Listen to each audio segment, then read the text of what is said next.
अख्ख्या देशाचा असे तो एकच राष्ट्रपती, त्याचं नाव म्हणजे राजर्षी छत्रपती राजर्षी छत्रपती. मित्र हो नमस्कार.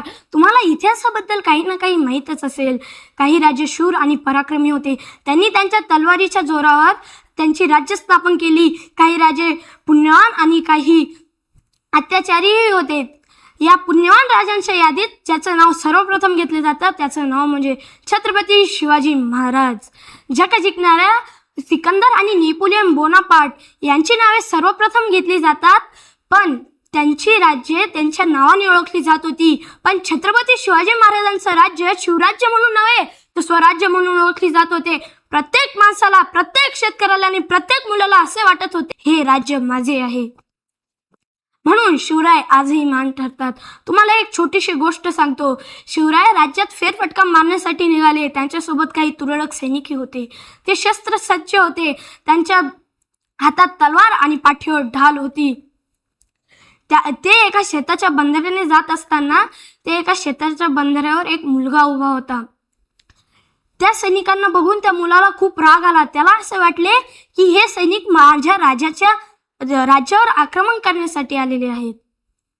तो पटकन त्यांच्या घोड्यासमोर गेला आणि म्हणाला, तुम्ही जर एक पाऊलही पुढे गेलात तर तुमचे तुकडे तुकडे करील, असे तो म्हणू लागला.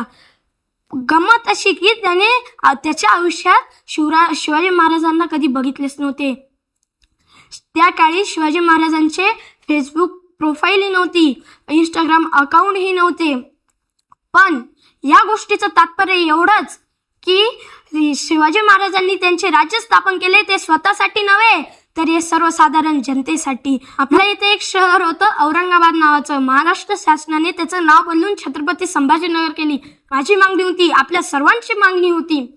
पण एखादा माणूस उठतो म्हणतो आम्ही छत्रपती संभाजीनगर नाही तर औरंगाबादच म्हणे.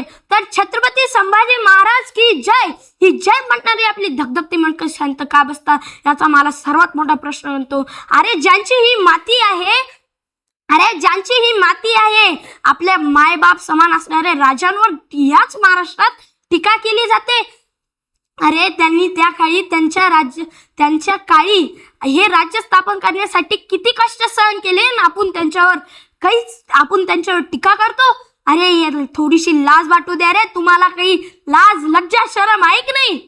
ताजमहल प्यार की निशानी और हिंदुस्तान तेरे बाप की निशानी. धन्य केली कूस माझी राजमाता ती उद्गारली, धन्य केली कूस माझी राजमाता ती उद्गारली, सिंहासनाधीश्वर पुकारे कोणी धरणी ही शहरली.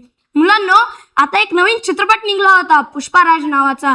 आपण एखाद्या मुलाला विचारतो का रे तुझा आदर्श कोण आहे, तो म्हणतो तो पुष्पाराज मधला अल्लू अर्जुन आहे ना, तो माझा आदर्श आहे. अरे मुलांनो, एक लक्षात ठेवा, वयाच्या 32व्या वर्षी त्याच्या रक्तानं ज्या मातीला आंघोळ घातली, ज्या बादशहाच्या दरबारात त्याच्या डोळ्यात डोळे घालून त्याची अवकात दाखवल्यावी झुकेंगा नाही साला, हे म्हणणं खूप अवघड आहे. हे त्याला जाऊन सांगा रे. आपण जर का परस्त्री माते समान असणाऱ्या कोणत्याही महिलावर वाकडी नजर केली तर त्याचा रांजाचा पाटलासारखा हाल होईल. असे माझे शिवराय होते. वाघ आणि मराठे उग कोणाच्या नादाला लागत नाही. पण जर का कोणी नादाला लागलाच तर त्याला फाडल्याशिवाय राहत नाही. शाहिस्ते खान एकदा त्याच्या पलंगावर झोपलेला होता. एकदम जोराची हवा आली, काही वस्तू पडल्या. तो एकदम झपाट्याने उठला आणि म्हणाला, कोण आहे? तेव्हा त्याची बायको म्हणाली, कुछ नहीं, हवा आहे. तेव्हा शाहिस्ते खान म्हणाला, मुझे लगा शिवा आहे. असे माझे राजा शिव छत्रपती. तर येऊ मग # जगात भारी 19 फेब्रुवारी. जय जिजाऊ जय शिवराय.